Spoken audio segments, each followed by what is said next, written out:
My name is Samantha Mitchell. I'm 29 years old, and I'll never forget the moment my parents gave me the ultimatum that changed everything. Standing in our family living room, surrounded by the same floral wallpaper that had witnessed countless childhood memories, my mother's voice cut through the tension like a knife. You will apologize to your sister Jessica for these ridiculous accusations about the inheritance money, or you can pack your bags and leave this house forever. My father nodded grimly beside her, his arms crossed in that familiar stance of disappointed authority. Jessica sat curled on the couch, dabbing fake tears with a tissue, playing the victim role she'd perfected over 26 years of existence. The inheritance she'd stolen from me, our grandmother's $150,000, sat in her bank account while she painted me as the villain. When they demanded I choose between my dignity and my family, I looked them straight in the eye and said two words that would define the rest of my life. All right. Before we dive deeper into this story of betrayal and revenge, I'd love to know where you're watching from. Drop your location in the comments below and don't forget to hit that like button if you're ready to hear how saying, "all right," to my family's ultimatum led to the most satisfying revenge of my lifetime. Make sure to subscribe because this story has more twists than a soap opera, and trust me, you won't want to miss what happens when someone finally stands up to the golden child who's been manipulating everyone for decades. Now let me take you back to how this family nightmare began. 6 months before that devastating ultimatum, my life looked completely different. I was the successful daughter, the one who'd built something meaningful from nothing. At 29, I'd worked my way up to marketing director at Henderson & Associates, pulling in a 6-figure salary that afforded me a beautiful 2-bedroom apartment in downtown Seattle. My engagement to David Thompson seemed like the perfect capstone to years of hard work and determination. We'd been together for 3 years, and he'd proposed on a romantic weekend in the San Juan Islands, presenting me with a stunning vintage emerald ring that belonged to his grandmother. Life felt perfectly aligned, like all those late nights studying in college and grinding through entry-level positions had finally paid off. I was living the American dream, independent and self-sufficient, everything my parents had supposedly raised me to become. Jessica, my younger sister, represented the complete opposite trajectory. At 26, she'd never held a job for longer than 6 months, had dropped out of community college twice, and had been living in our childhood bedroom at our parents' house for the past 4 years. Where I'd inherited our father's work ethic and our grandmother's sharp business sense, Jessica had somehow absorbed only our family's capacity for manipulation without any of the drive to actually accomplish anything meaningful. She possessed an almost supernatural ability to present herself as the victim in every situation, tears flowing on command whenever she needed sympathy or financial assistance. Our parents, William and Margaret Mitchell, had spent decades enabling her behavior, always finding excuses for her failures and reasons why Jessica deserved just one more chance, one more loan, one more opportunity to get her life together. The inheritance discovery happened purely by accident during what should have been a routine visit to help my parents organize their financial documents. My grandmother, Rose Mitchell, had passed away 18 months earlier, leaving behind a modest but meaningful inheritance that she'd specifically designated for her grandchildren's futures. Grandmother Rose had always been the family matriarch, a woman who'd survived the Great Depression and built a small fortune through careful investments and relentless frugality. She'd made her intentions crystal clear in countless family conversations, stating repeatedly that she wanted her money to help us achieve our dreams, not enable our weaknesses. The inheritance was supposed to be split equally between Jessica and me, $75,000 each, with clear instructions that it should be used for education, home purchases, or business investments. While organizing paperwork in my father's study, I discovered bank statements that made my blood run cold. The inheritance account, which should have contained $150,000 awaiting distribution, showed a balance of zero. Every penny had been transferred out over a period of 6 months, with Jessica listed as the sole beneficiary on fraudulent documents bearing forged signatures. The paperwork was sophisticated, clearly the work of someone who'd researched exactly how to manipulate estate distribution laws. Jessica had somehow convinced our parents that I'd waived my rights to the inheritance, claiming I'd told her privately that I didn't need the money because of my successful career. She'd even produced fake email correspondence where I supposedly agreed to let her have my entire portion to help with mysterious medical bills. When I confronted my parents with the authentic bank records and legal documentation proving the fraud, their reaction shattered whatever naive faith I'd maintained in family loyalty. Instead of expressing shock or demanding answers from Jessica, they immediately shifted into defensive mode, protecting their golden child with fierce determination. My mother's first words weren't about the stolen money or the forged documents, but rather a lecture about how I'd always been jealous of Jessica's free-spirited nature. My father, usually the voice of reason in family conflicts, simply shook his head and muttered something about how successful people like me should be more generous with less fortunate family members. They'd been so thoroughly manipulated by Jessica's performance over the years that they genuinely believed I was the villain in this situation. The family dinner where I presented my evidence felt like a kangaroo court where the verdict had been decided before I'd even opened my mouth. Jessica arrived perfectly prepared for the confrontation, complete with fake medical bills claiming she needed emergency surgery for a mysterious condition that required immediate cash payment.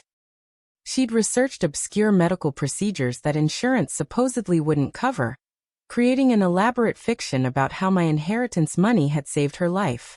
When I pointed out the obvious inconsistencies in her story, she burst into practiced tears, claiming I was attacking her because I'd never loved her as a sister. The performance was masterful, complete with shaking hands and gasping sobs that had our parents rushing to comfort her while glaring at me with disappointment and anger. David's betrayal cut even deeper than my parents' willingness to believe Jessica's lies. The man I'd planned to marry, who'd sworn to stand by my side through any challenge, began questioning my version of events after a single conversation with my family. Jessica had gotten to him first, spinning her web of manipulation with the same skill she'd used on our parents for decades. She'd convinced him that my accusations were driven by jealousy and financial stress, suggesting that my demanding career had made me bitter and paranoid. David started avoiding my calls, canceling our dinner plans, and eventually suggested we postpone our engagement until I could work through these family issues that were clearly affecting my mental state. The man who'd once called me his anchor and his inspiration now looked at me with suspicion and doubt. The formal family meeting 3 weeks later felt like stepping into a courtroom where I was simultaneously the defendant, the prosecutor, and the only person interested in actual justice. My parents had summoned what they called a neutral intervention, inviting Uncle Robert and Aunt Martha to serve as mediators in this devastating family conflict. What I didn't realize until too late was that Jessica had spent weeks poisoning them against me, presenting herself as the victim of my ambitious, cold-hearted greed. Uncle Robert, my father's younger brother who'd always resented my success, arrived with his mind already made up about my character. Aunt Martha, my mother's sister who'd struggled financially her entire life, seemed personally offended by my refusal to simply give Jessica the money without question. Jessica's preparation for this tribunal was absolutely diabolical in its thoroughness and attention to detail. She'd spent days researching domestic violence symptoms, practicing her victim persona, and creating physical evidence to support her new narrative. When she arrived at our parents' house that evening, she sported carefully applied makeup that created the illusion of facial bruising, complete with yellowing around her left eye that suggested healing injuries. Her performance was Academy Award worthy, flinching whenever I moved too quickly, speaking in a small, frightened voice that was nothing like her usual confident manipulation. She'd even downloaded apps that allowed her to create fake text message conversations, showing me supposedly threatening her physical safety if she didn't give back the inheritance money. The photographs on her phone were particularly devastating because they looked completely authentic to anyone who didn't know her capacity for deception. Jessica had documented what appeared to be bruises on her arms and shoulders, injuries that she claimed resulted from me grabbing her during a violent confrontation at her workplace. She'd researched makeup techniques used by movie special effects artists, creating bruising patterns that looked genuinely consistent with physical assault. When she showed these images to our assembled family tribunal, the gasps of shock and horror were exactly the response she'd calculated. Uncle Robert immediately declared that he'd never suspected I was capable of violence, while Aunt Martha started crying and hugging Jessica protectively. My evidence, which should have been devastating to Jessica's credibility, was dismissed as the desperate fabrications of an abusive sister trying to cover her tracks. The bank records showing fraudulent transfers were explained away as Jessica protecting herself from my financial manipulation. The forged signatures were characterized as Jessica signing documents I'd pressured her into completing under duress. Even my carefully documented timeline of events was twisted into proof that I'd been planning this attack for months, methodically building a case to destroy Jessica's reputation and steal back money that I'd voluntarily given her. Every piece of legitimate evidence I presented was reframed as proof of my calculating, manipulative nature. The ultimatum they delivered felt like a death sentence pronounced by people who were supposed to love me unconditionally. My parents, supported by Uncle Robert and Aunt Martha, demanded that I issue a public apology to Jessica acknowledging my abusive behavior and my attempts to steal her inheritance money. They wanted me to post on social media admitting that I'd lied about the bank transfers and forged documents, clearing Jessica's reputation while destroying my own credibility and professional standing. Additionally, they demanded I transfer $50,000 from my savings account to Jessica as compensation for the emotional trauma I'd caused her, essentially paying her for the privilege of destroying my reputation. David's presence at this family tribunal represented the final nail in the coffin of everything I'd believed about love and loyalty. The man who'd once promised to protect me from the world now sat quietly, while my family systematically dismantled my character and demanded my complete capitulation. When I looked to him for support, for even a single word defending my integrity, he avoided my eyes and remained silent. After the meeting, when I begged him to at least consider the possibility that Jessica was lying, he shook his head sadly and suggested I seek professional help for what he called my obvious psychological issues. He returned my engagement ring the next morning with a note explaining that he couldn't marry someone capable of such cruel manipulation and family destruction. When they presented their ultimatum, demanding I choose between my dignity and my family relationships, something crystallized inside me that had been building for months. I realized that these people had never truly seen me as an individual worthy of respect and protection, but rather as a resource to be manipulated in service of Jessica's endless needs and demands.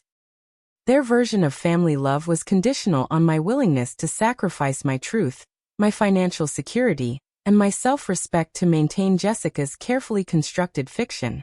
Standing in that living room, surrounded by people who claimed to love me while demanding I destroy myself for their convenience, I understood that saying, "all right," to their ultimatum wasn't surrender, but rather the first step toward real freedom. My second, "all right," came out quietly but with absolute conviction as I agreed to leave permanently rather than apologize for crimes I hadn't committed. The shock on their faces was almost comical, as if they genuinely expected me to crumble under their collective pressure and beg forgiveness for defending myself against fraud and manipulation.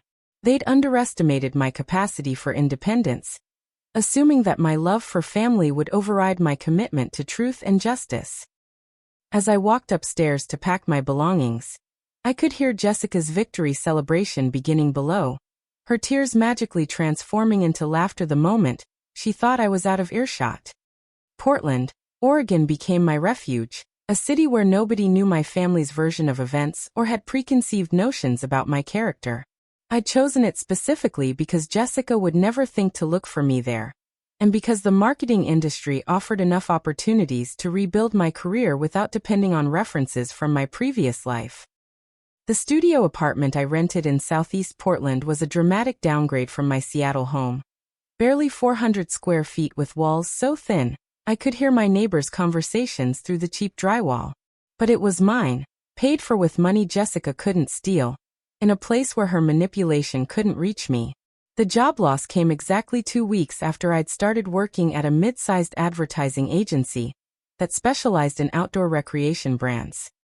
Jessica had somehow discovered my new employer and launched a systematic campaign to destroy my professional reputation before I could establish myself. She'd called my new boss pretending to be a concerned former colleague, warning them about my history of workplace violence and financial fraud. The human resources director received anonymous emails containing Jessica's fake photographs and detailed accounts of my supposed abusive behavior, complete with warnings that I was unstable and dangerous to work with. By the time I learned about these attacks, the damage was already done, and my probationary employment was terminated with vague explanations about cultural fit concerns. Waitressing at Rosa's cafe represented the lowest point of my professional life, but it ultimately led to meeting the first person who believed my story without question. Rosa Martinez was 62 years old, a former police detective turned private investigator, who'd spent her career recognizing manipulation and deception. She was also the owner of the small neighborhood cafe, where I'd taken a job serving coffee and homemade pastries to pay my bills while searching for legitimate marketing work. Rosa had the kind of sharp, intelligent eyes that missed nothing, and she'd been watching me carefully during my first few weeks of employment, noting the way I flinched whenever customers raised their voices or made sudden movements. Our friendship began over late-night conversations after the cafe closed, when Rosa would pour 2 glasses of wine and listen to my story with the focused attention of someone accustomed to separating truth from fiction. She'd heard every type of lie during her law enforcement career, she explained, and she recognized genuine trauma when she saw it. Jessica's systematic destruction of my life reminded her of stalking cases she'd investigated, where abusers used family connections and social manipulation to isolate their victims. Rosa offered to help me fight back, not out of pity or charity, but because she believed justice mattered more than family politics. The surveillance work Rosa conducted on Jessica revealed layers of criminal behavior that extended far beyond stealing inheritance money. Working with contacts from her detective days, Rosa documented Jessica's involvement in a sophisticated drug dealing operation that used her victim persona to avoid suspicion from law enforcement. Jessica had been selling prescription medications obtained through fake medical claims, using her inherited money to fund increasingly larger drug purchases from suppliers in Vancouver. The evidence Rosa gathered included photographs of Jessica meeting with known dealers, recorded phone conversations discussing drug prices and delivery schedules, and bank records showing cash deposits that far exceeded any legitimate income source. David's return to my life came exactly when I was beginning to feel strong enough to consider trusting another person again. He appeared at Rosa's cafe on a rainy Thursday evening, looking haggard and ashamed as he begged for a few minutes of my time. The story he told over coffee revealed the extent of Jessica's manipulation, and his own weakness in believing her lies without questioning my integrity. Jessica had seduced him systematically after our breakup, using his guilt and confusion to extract information about my new life while feeding him increasingly elaborate stories about my supposed mental breakdown. She convinced him that helping her track me down was an act of love, a way to get me the psychological treatment she claimed I desperately needed. The test I designed for David was cruel but necessary, a way to determine whether he could be trusted with information that might eventually help expose Jessica's crimes. I told him that I was planning to return to Seattle to apologize publicly and pay Jessica the compensation money our family had demanded. I made him promise to keep this information secret, claiming that I needed time to prepare emotionally for such a humbling experience. Within 24 hours, Rosa's surveillance confirmed that David had immediately called Jessica to report my supposed surrender, proving that his remorse was performance rather than genuine change. His betrayal stung less than I'd expected, partly because I'd anticipated it, but mostly because losing him had taught me to value my own judgment over anyone else's approval. The discovery of Jessica's plan to sell our childhood home represented an escalation that threatened our parents' financial security and housing stability. Through her network of contacts in real estate and legal services, Rosa learned that Jessica had been forging our father's signature on preliminary sale documents, preparing to transfer ownership of the family property to herself before putting it on the market. The house, worth approximately $800,000 in Seattle's inflated real estate market, represented our parents' primary asset and their only source of retirement security. Jessica's plan was breathtakingly cruel in its scope, designed to leave our parents homeless and financially devastated while she disappeared with enough money to fund her drug operation indefinitely. Jessica's decision to file a restraining order against me represented her most sophisticated attack yet, a legal maneuver that transformed her from simple thief into systematic abuser using the court system as her weapon. The paperwork she submitted painted me as a dangerous stalker who'd been threatening her safety through anonymous phone calls, surprise visits to her workplace, and online harassment campaigns. She'd created an elaborate fictional timeline of escalating abuse, complete with fake evidence including doctored screenshots of threatening emails supposedly sent from my accounts and witness statements from friends who'd never actually met me, but were willing to lie on her behalf in exchange for drugs or money. The court hearing was a nightmare of bureaucratic indifference where my constitutional rights were suspended based on Jessica's theatrical performance and fabricated evidence. She arrived dressed like a frightened victim, wearing conservative clothing that made her look younger and more vulnerable, her makeup expertly applied to suggest someone too traumatized to sleep or eat properly. When she testified about my supposed threats and violent behavior, her voice trembled with practiced emotion, and she dabbed tears with tissues while glancing nervously at the courtroom doors as if expecting me to burst in at any moment. The judge, overwhelmed with dozens of similar cases and lacking time for thorough investigation, granted the restraining order based primarily on Jessica's compelling presentation. The legal restrictions imposed by the restraining order were designed to destroy any possibility of my defending myself or maintaining normal social connections in Seattle. I was prohibited from contacting Jessica directly or indirectly, which meant I couldn't even hire an attorney to investigate her fraud without risking criminal charges for harassment. I couldn't attend any family gatherings where she might be present, couldn't visit our parents' house, and couldn't even drive down streets near her neighborhood without potentially violating the court order.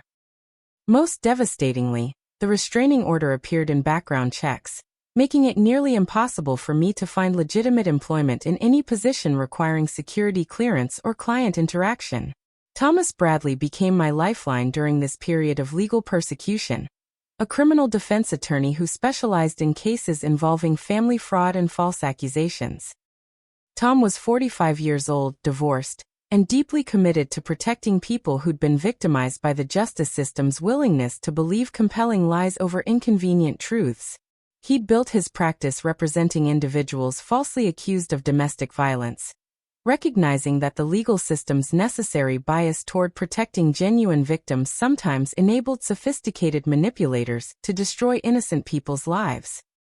Tom agreed to represent me pro bono after reviewing Jessica's restraining order petition, immediately recognizing the hallmarks of fabricated evidence and coached testimony. The revelation that Jessica had run similar scams against other families represented a turning point that transformed my personal nightmare into part of a larger pattern of criminal behavior. Tom's investigation uncovered at least 6 other cases over the past decade where Jessica had infiltrated families through romantic relationships or fake friendships, gradually gaining access to financial information and family dynamics before orchestrating inheritance theft or insurance fraud. Her victims included an elderly widow whose Medicare benefits Jessica had fraudulently claimed for 3 years, a disabled veteran whose VA compensation she'd diverted to her own accounts, and a young mother whose child support payments she'd intercepted by impersonating social service workers. The support group Tom organized felt like finding an oasis in a desert of isolation and legal persecution. These weren't just other people who'd been scammed or betrayed, but individuals who'd experienced the specific type of systematic destruction that Jessica specialized in delivering. Maria Santos had lost her grandmother's jewelry store when Jessica convinced the family that Maria was stealing from the business register. Robert Kim had been alienated from his children when Jessica convinced his ex-wife that he was hiding assets during their divorce proceedings. Each story followed the same pattern of Jessica identifying vulnerable family dynamics, inserting herself as a helpful outsider, and then methodically destroying relationships while stealing everything valuable she could access. Our evidence collection became a coordinated effort spanning multiple states, and involving dozens of victims who'd been too ashamed or intimidated to report Jessica's crimes individually. Tom worked with law enforcement contacts to compile financial records, surveillance footage, and recorded conversations that established a clear pattern of interstate fraud and identity theft. Rose's investigation skills proved invaluable in tracking Jessica's movements and associates, while the support group members provided testimony and documentation that corroborated years of criminal activity. We weren't just building a defense against false accusations anymore, but rather constructing a comprehensive criminal case that would ensure Jessica faced serious federal charges. The health crisis that struck our father felt like cosmic justice, testing my capacity for forgiveness under the worst possible circumstances. Dad suffered a massive heart attack brought on by stress from Jessica's increasingly erratic behavior and demands for money to fund her drug operation. Mom called me from the hospital, sobbing and desperate, begging me to come home because Dad was asking for me during lucid moments between surgeries. The restraining order meant that visiting him could result in my arrest if Jessica decided to press charges, and she'd made it clear through intermediaries that she considered the hospital her territory, where I wasn't welcome. Standing outside the cardiac intensive care unit, knowing my father might die without seeing me again, represented the closest I came to surrendering completely to Jessica's demands.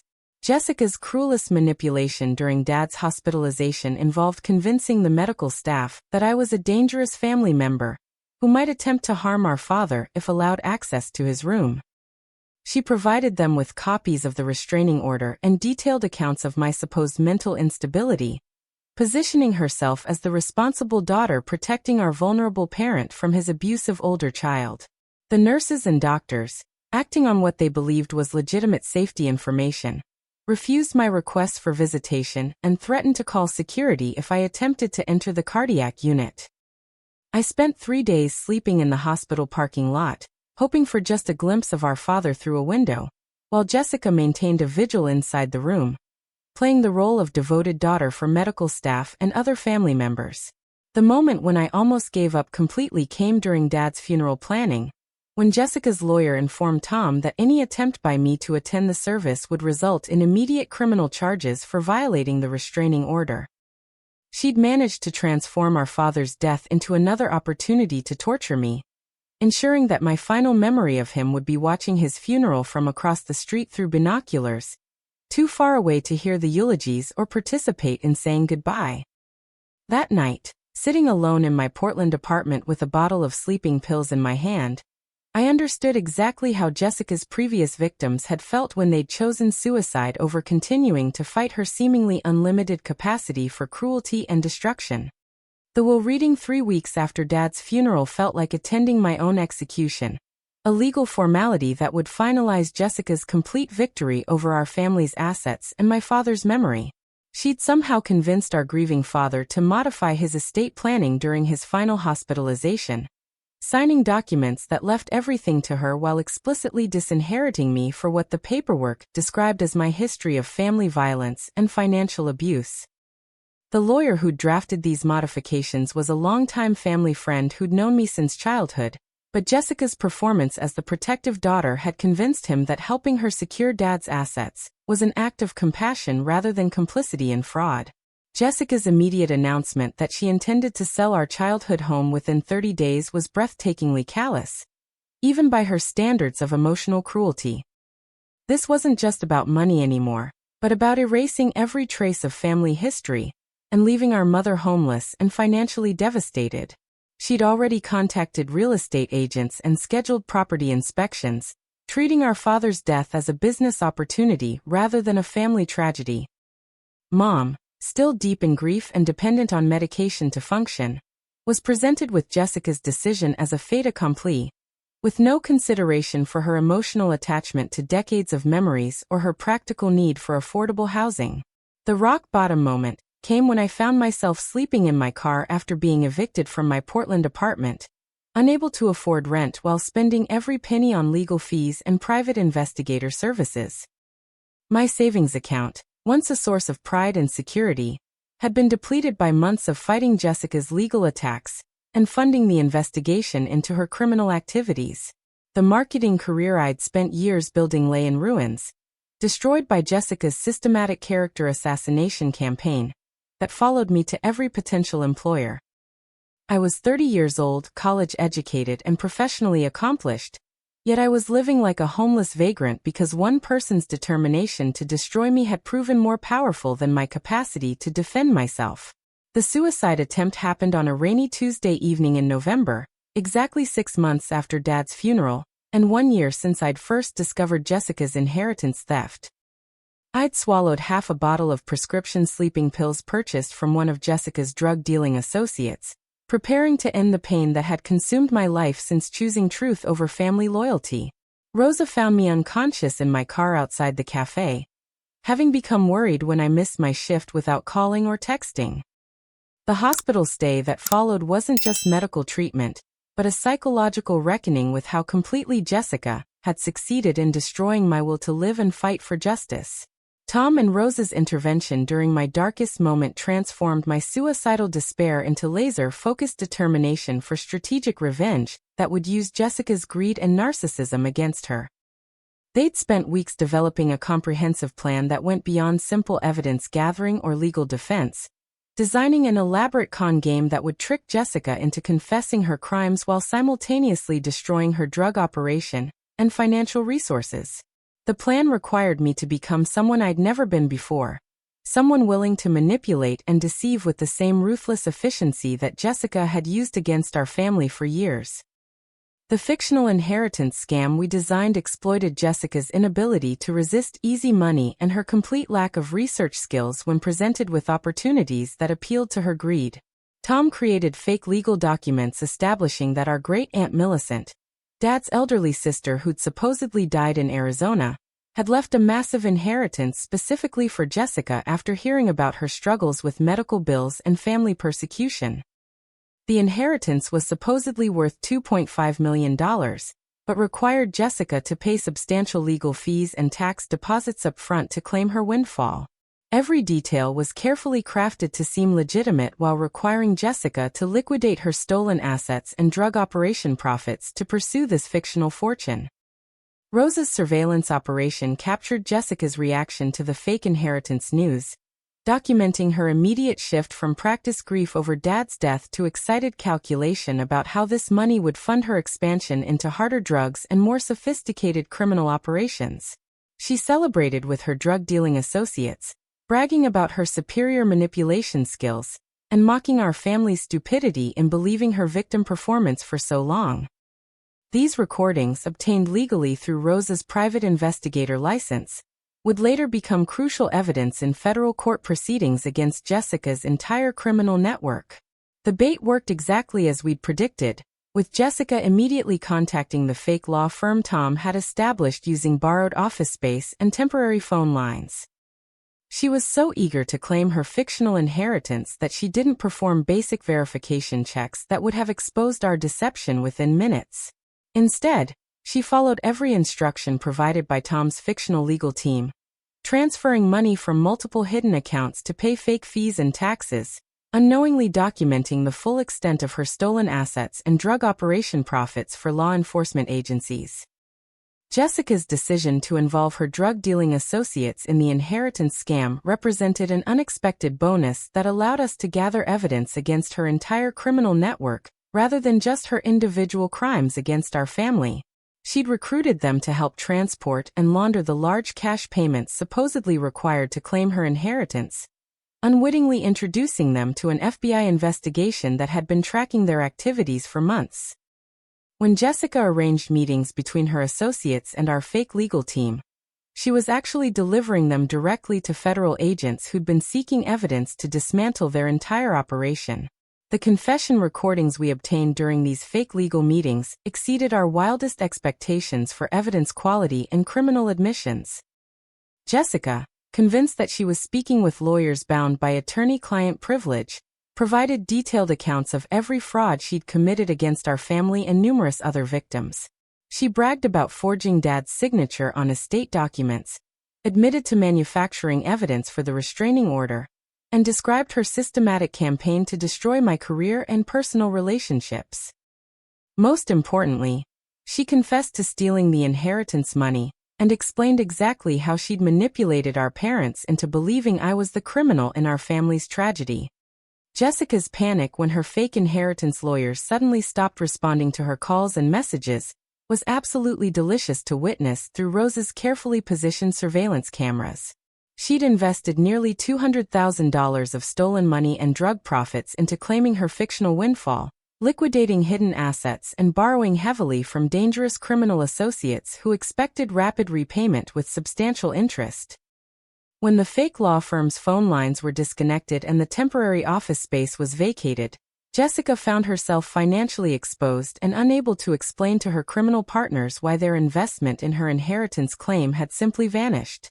The frame job she attempted against me was her most desperate and dangerous attack yet, a last-ditch effort to destroy my credibility while distracting attention from her own legal problems. Jessica planted stolen merchandise in my Portland apartment, timing the theft to coincide with a major burglary at a high-end electronics store that had been under police investigation for months. She'd purchased identical items through her criminal network, then carefully staged them in my closet, along with fake receipts and price tags that seemed to establish my involvement in organized retail theft. The plan was sophisticated enough that it might have succeeded if Tom hadn't anticipated this exact type of retaliation and prepared accordingly. The false police reports Jessica filed weren't just accusations, but detailed confessions of crimes that she attributed to me through carefully manipulated evidence and coached witness testimony. She claimed that I'd threatened her with violence during phone calls that she'd allegedly recorded, providing audio files that were actually conversations between her associates discussing their own criminal activities, with my voice digitally superimposed over the original speakers. She produced fake text messages, showing me planning the electronics store robbery, complete with timestamps and technical metadata that would have convinced investigators without sophisticated forensic analysis. My arrest at Rose's Cafe was deliberately choreographed to maximize public humiliation and destroy any remaining credibility I might have maintained in Portland's tight-knit business community. Jessica had timed the police raid for our busiest lunch hour, ensuring that dozens of customers and neighboring business owners would witness my perp walk in handcuffs and shackles. The charges read aloud during my arrest included organized theft, fraud, harassment, and violating the restraining order, painting me as a dangerous criminal whose victims included my own grieving family. Local news cameras, mysteriously tipped off about the arrest, captured footage that would follow me for years in background checks and social media searches. The 48 hours I spent in county jail represented a preview of the hell Jessica intended for the rest of my life, a taste of the systematic humiliation and powerlessness she wanted me to experience permanently. My cellmates included drug addicts, prostitutes, and violent criminals who viewed me as an entitled rich girl getting her comeuppance for family abuse and financial crimes. Sleep was impossible between the constant noise, uncomfortable conditions, and genuine fear that Jessica's criminal associates might have arranged for violence against me while I was completely vulnerable and isolated from any support system. Tom's legal maneuvering during my incarceration demonstrated the power of having an attorney who understood Jessica's psychological patterns and criminal methods. He'd spent weeks preparing for exactly this type of frame job, gathering evidence that would expose the planted evidence while simultaneously revealing the police corruption that had made Jessica's false accusations possible. Tom's investigation had uncovered financial connections between Jessica's drug operation and several officers in the Portland Police Department who'd been accepting payments in exchange for favorable treatment and evidence manipulation. My case became the catalyst for exposing this broader corruption network. Rose's surveillance footage proving Jessica had planted the stolen electronics in my apartment was captured by cameras she'd never noticed, tiny devices hidden throughout my building that had been documenting her movements for months. The video evidence showed Jessica entering my apartment building late at night, using lockpicks and electronic devices to bypass security systems, and systematically placing stolen merchandise in locations where police would easily find it during their search. More importantly, the footage captured her making phone calls to coordinate the timing of the police raid, proving that my arrest was the result of an elaborate conspiracy rather than legitimate investigation. The media attention surrounding my case shifted dramatically when local investigative journalists began examining the broader pattern of police corruption and false accusations that Jessica's crimes had exposed. Portland's alternative weekly newspaper published a comprehensive expose documenting Jessica's history of victimizing families across multiple states, including interviews with other people who'd been falsely accused and arrested based on her manufactured evidence. The story painted me as the latest victim in a pattern of systematic abuse that had been enabled by law enforcement agencies' willingness to accept compelling lies over inconvenient investigations. Jessica's attempt to flee Portland when the investigation began exposing her criminal network was captured live by news helicopters, creating dramatic footage that transformed her from sympathetic victim into obvious criminal suspect. She'd loaded her car with cash, drugs, and fraudulent identity documents, planning to disappear into Mexico before federal charges could be filed against her entire operation. The high-speed chase that followed her attempted escape lasted 43 minutes, and ended when she crashed into a barrier at Portland International Airport, while trying to reach a private plane purchased with stolen inheritance money. The airport arrest was broadcast live on every local news station, showing Jessica in handcuffs while federal agents searched her luggage and discovered evidence that connected her to crimes spanning a decade and multiple states. The cash found in her possession included bills marked with FBI tracking dye from previous sting operations, while the fraudulent passports and identity documents established charges of interstate fraud and identity theft. Most satisfying was watching her victim persona completely crumble as she screamed threats and accusations at the arresting officers, revealing the rage and entitlement that she'd hidden beneath years of calculated manipulation.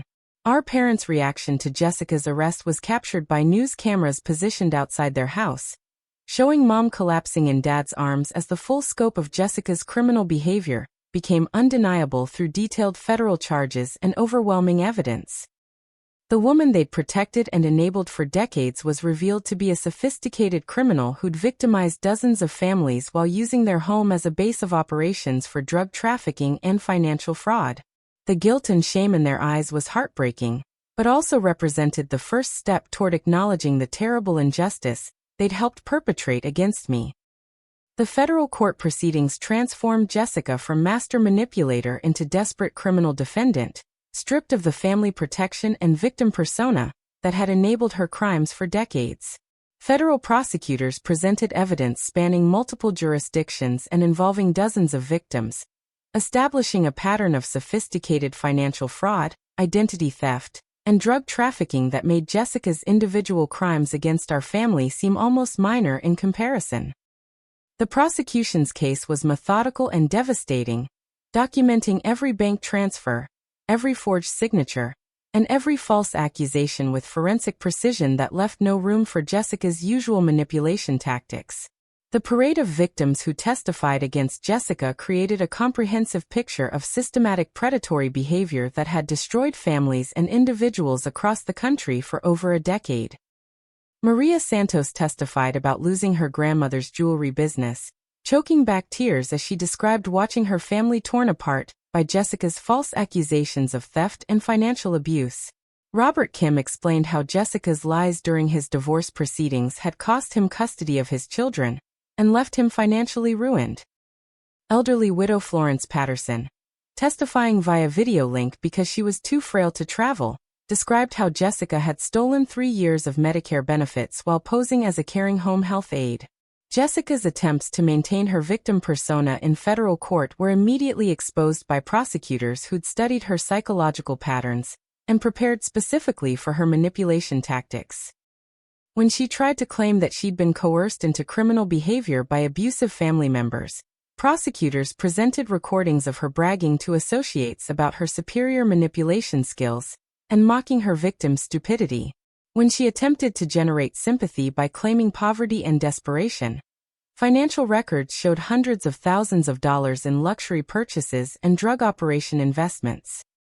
Every lie was met with overwhelming contradictory evidence that made her seem increasingly pathetic and desperate. The fake pregnancy announcement Jessica made during jury selection represented her most audacious manipulation attempt yet, a calculated bid for sympathy that relied on jurors' reluctance to convict an expectant mother. She'd researched the legal precedents around pregnancy and sentencing, planning to use a fictional baby as protection against the severe penalties her crimes warranted. The performance included morning sickness symptoms, emotional testimony about wanting to change her life for her child, and tearful pleas for the opportunity to become a better person through motherhood. Several jurors seemed genuinely moved by her presentation, exactly the reaction she'd calculated. The medical examination that exposed Jessica's fake pregnancy was requested by federal prosecutors who'd learned to anticipate her deception tactics through months of investigation. When court-ordered medical testing revealed no pregnancy and established that Jessica had been taking hormones to simulate pregnancy symptoms, additional fraud charges were added to her already extensive indictment. The revelation that she'd lied about pregnancy to manipulate court proceedings destroyed any remaining credibility she might have maintained with jurors, transforming her from potentially sympathetic defendant into obviously pathological liar. Our parents' courthouse testimony represented the most emotionally devastating moment of the entire legal proceedings, when Mom and Dad were forced to acknowledge publicly that they'd enabled Jessica's criminal behavior, while persecuting their innocent daughter for defending herself against fraud and abuse. Mom's voice broke as she admitted that she'd believed Jessica's lies about my supposed violence, explaining that she'd been so desperate to protect her troubled younger daughter that she'd ignored obvious inconsistencies in Jessica's stories.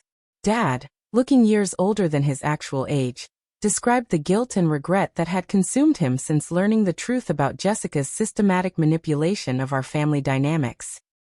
The conditions I established for potential reconciliation with our parents weren't punitive, but rather necessary boundaries to prevent future manipulation and ensure that truth became more important than family politics in any future relationship. I required them to attend family therapy sessions focused on understanding manipulation tactics and recognizing victim-blaming behaviors.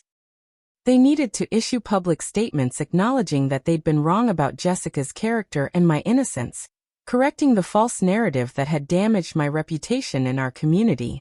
Most importantly, they had to demonstrate through consistent actions over time that they valued honesty and justice more than the comfortable lies that had enabled Jessica's criminal behavior.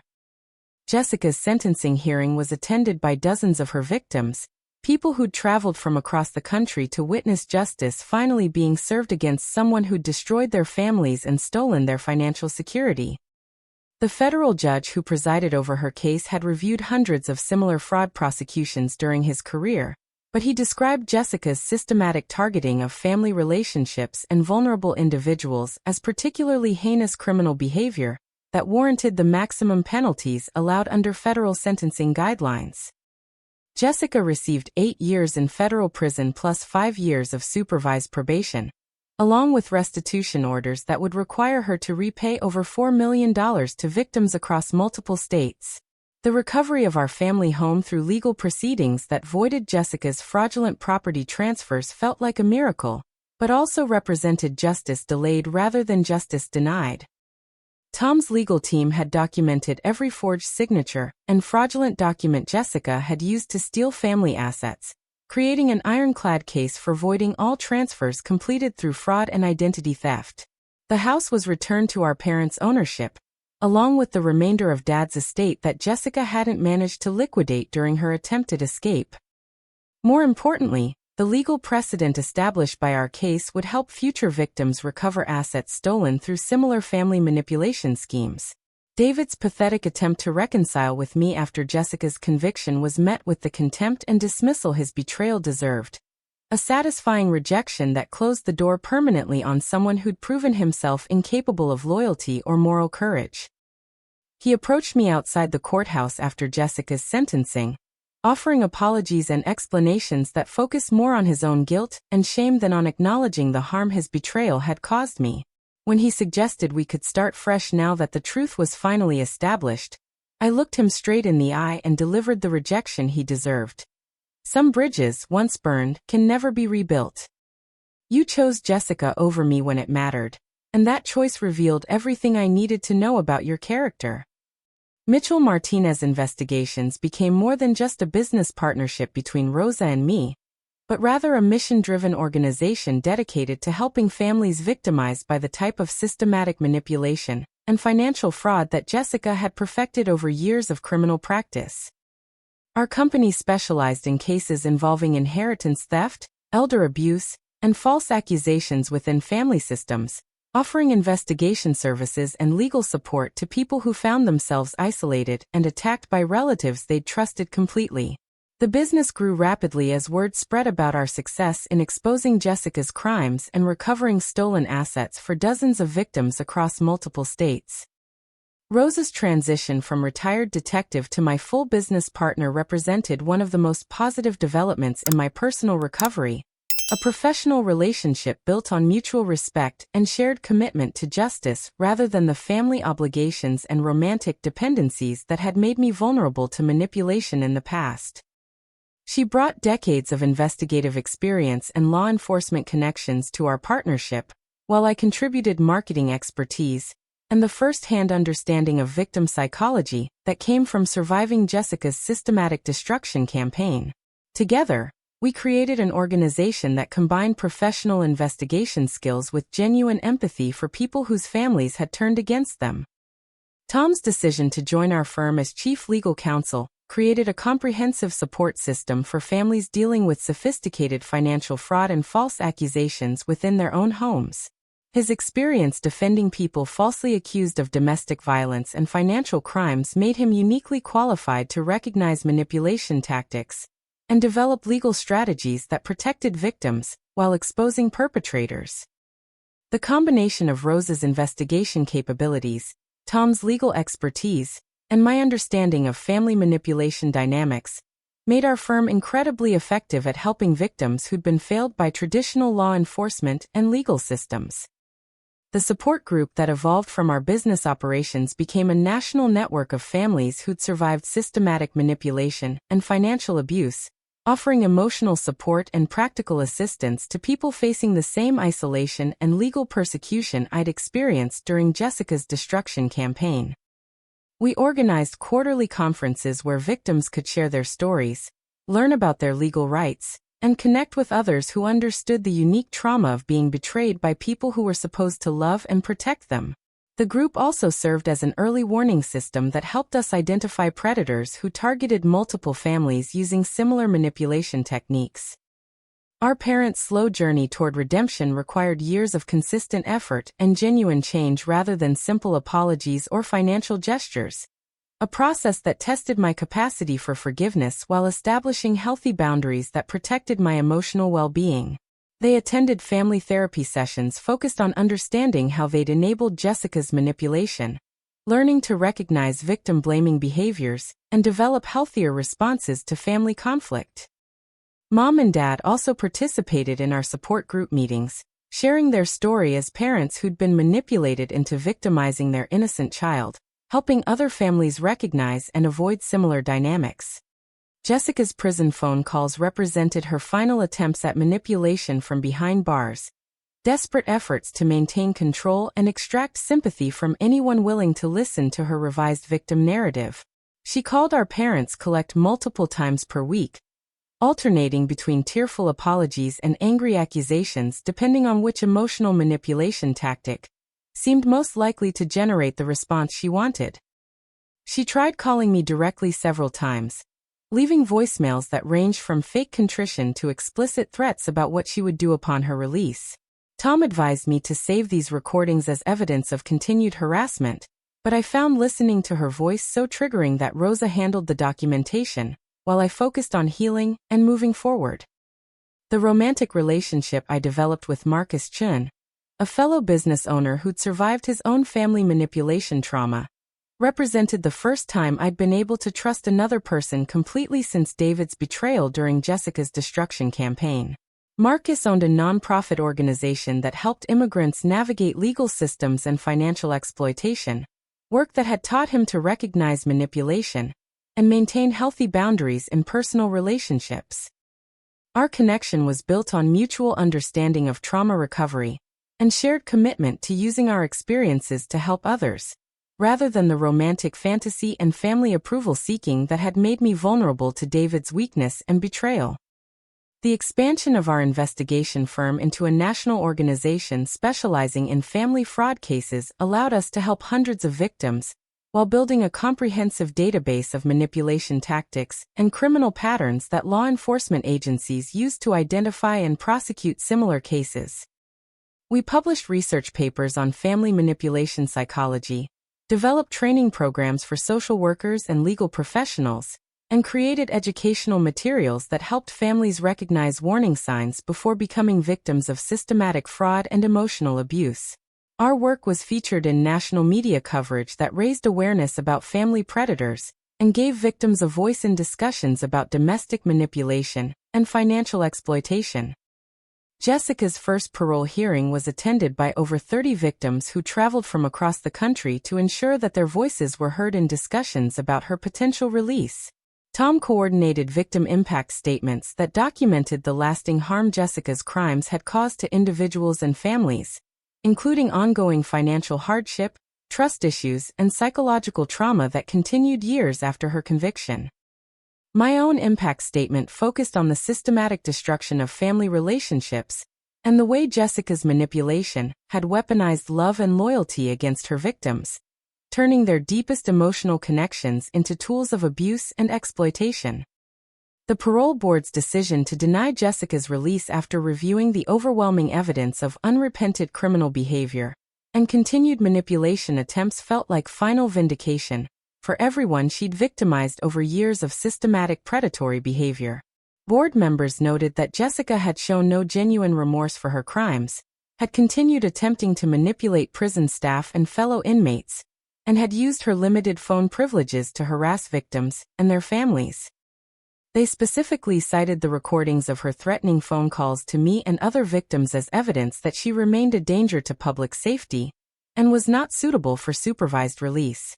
The financial recovery that resulted from Jessica's restitution payments and asset forfeiture allowed me to expand our investigation firm, while also investing in real estate and other ventures that provided long-term financial security independent of any family wealth or inheritance.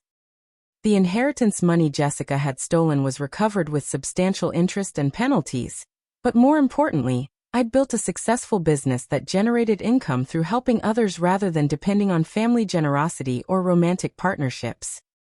My financial independence represented psychological freedom as much as practical security, proof that I could thrive without depending on people who might betray or abandon me when family politics became more important than truth and justice. 5 years after Jessica's conviction, I stood in the boardroom of Mitchell Martinez Investigations, looking out at the Seattle skyline while preparing for a presentation to federal law enforcement agencies about family manipulation tactics and financial fraud patterns we'd documented through hundreds of cases.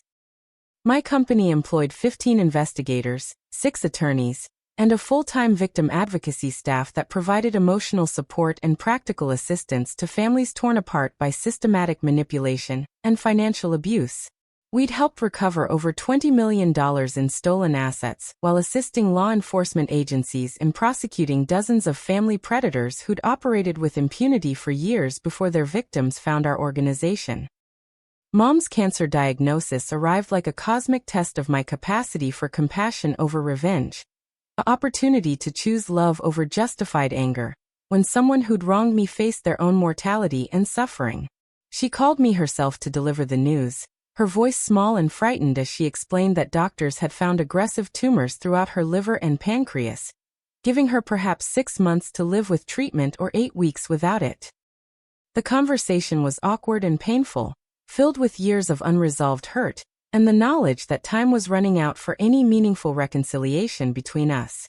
Despite everything she'd done to enable Jessica's destruction of our family, she was still my mother, still the woman who'd taught me to read and comforted me through childhood nightmares. The decision to support Mom through her cancer treatment wasn't about forgiveness or family obligation, but rather about choosing the person I wanted to be regardless of how others had treated me in the past. I arranged for her to receive care at Seattle's best cancer treatment center, hired private nurses to ensure her comfort during chemotherapy sessions, and spent countless hours sitting beside her hospital bed while she struggled with pain and medication side effects. We talked about everything except Jessica during those final months, sharing memories of my childhood and her dreams for my future, rebuilding a relationship based on the love that had existed before manipulation, and family politics destroyed our trust in each other. Mom's deathbed confession represented the healing conversation we'd needed for years. A moment of complete honesty that acknowledged the harm she'd caused while expressing genuine love and regret that couldn't be manipulated or performed for external audiences. She admitted that she'd known deep down that Jessica was lying about the inheritance theft and false accusations, but had chosen to believe the lies because confronting the truth would have meant acknowledging that her favorite child was a criminal who'd been manipulating her for decades. She apologized for choosing Jessica's comfort over my safety, for enabling abuse through willful blindness, and for allowing family politics to override her moral obligation to protect all her children equally. The forgiveness I offered Mom during her final hours wasn't about excusing her behavior or pretending that her choices hadn't caused terrible harm, but rather about releasing the anger that had been poisoning my own emotional well-being for years. I told her that I loved her despite our painful history, that I understood how Jessica's manipulation had exploited her maternal instincts, and that I hoped she could find peace knowing that our family's story would ultimately be about healing and justice rather than permanent destruction. She died holding my hand, surrounded by photos of our family from happier times before Jessica's criminal behavior had torn us apart. Jessica's release from federal prison after serving 6 years of her 8-year sentence was met with a comprehensive monitoring system that Tom had helped establish through victim advocacy organizations and law enforcement partnerships. She was required to live in a halfway house with strict supervision, prohibited from accessing social media or contacting any of her previous victims, and subject to random financial audits that would detect any new attempts at fraud or identity theft. Most importantly, she was banned from having unsupervised contact with elderly or vulnerable individuals, preventing her from targeting new victims through the manipulation tactics she'd perfected over years of criminal practice. The broken woman who emerged from prison bore little resemblance to the confident manipulator who destroyed our family and dozens of others through systematic fraud and emotional abuse. Jessica's addiction problems had worsened during her incarceration, leaving her physically frail and mentally unstable in ways that made her previous sophisticated manipulation tactics impossible to sustain. She'd lost most of her teeth due to drug use and poor prison nutrition, aged dramatically beyond her chronological years, and developed psychological issues that made maintaining the complex lies and performances her crimes had required completely impossible for her diminished mental capacity. My decision to help Jessica get clean and rebuild her life wasn't motivated by familial love or forgiveness, but rather by my understanding that her continued addiction and criminal behavior would inevitably create new victims who deserved protection from her manipulation and abuse. I connected her with reputable addiction treatment programs, helped her find legitimate employment that didn't involve access to vulnerable populations, and established clear boundaries that allowed me to monitor her behavior without enabling future criminal activity. The relationship we developed was more like a probation officer supervising a dangerous offender than sisters rebuilding family bonds, but it served the practical purpose of protecting society from her criminal impulses while giving her a chance at legitimate redemption. My wedding to Marcus represented the culmination of years of healing and personal growth, a celebration of love built on mutual respect and shared values rather than the romantic fantasy and family approval that had made my previous relationship vulnerable to manipulation and betrayal. Rosa served as my maid of honor. Tom officiated the ceremony using credentials he'd obtained specifically for the occasion, and our guest list included dozens of families we'd helped through our investigation firm rather than relatives who'd proven themselves incapable of loyalty and support. The ceremony was intimate and meaningful, focused on commitment and partnership rather than the elaborate performance that traditional weddings often become.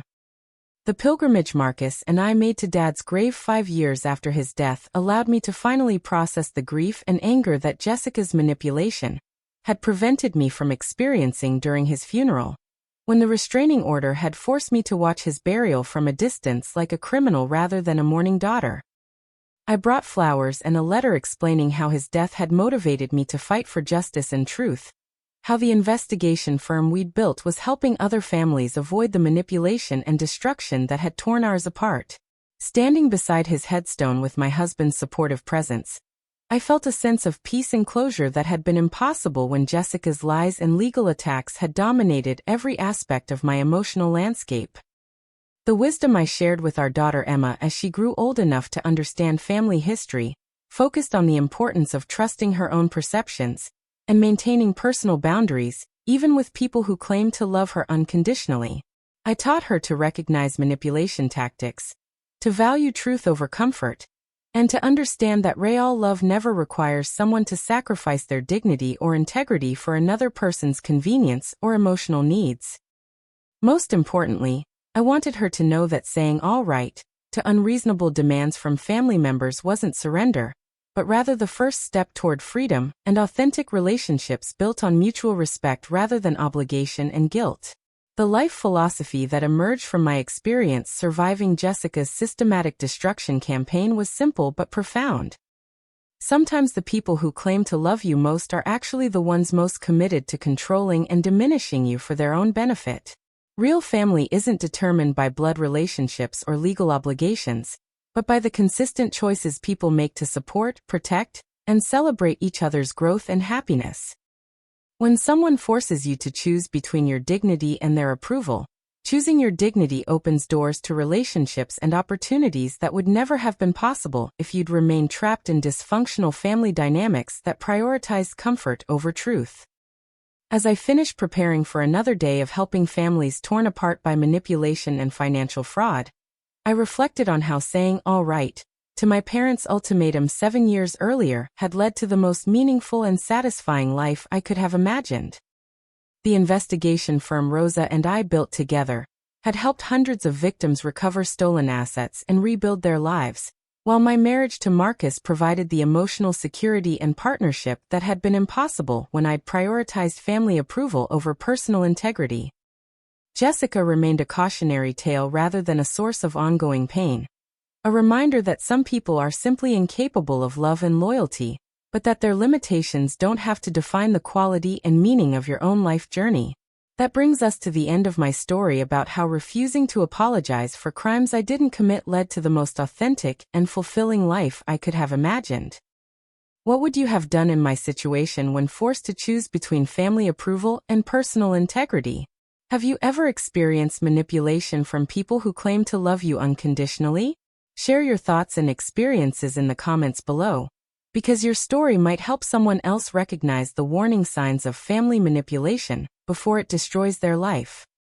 If this story resonated with you, please hit that like button and subscribe to hear more stories about standing up for truth even when it costs everything you thought mattered. Don't forget to share this video with anyone who might benefit from understanding that sometimes saying all right to impossible demands is actually the first step toward real freedom and authentic relationships. Thank you for listening to my journey, and remember that your dignity and integrity are worth more than anyone's approval, even family members who should know better. Stay strong, trust your instincts, and never let anyone convince you that love requires you to sacrifice your truth for their comfort.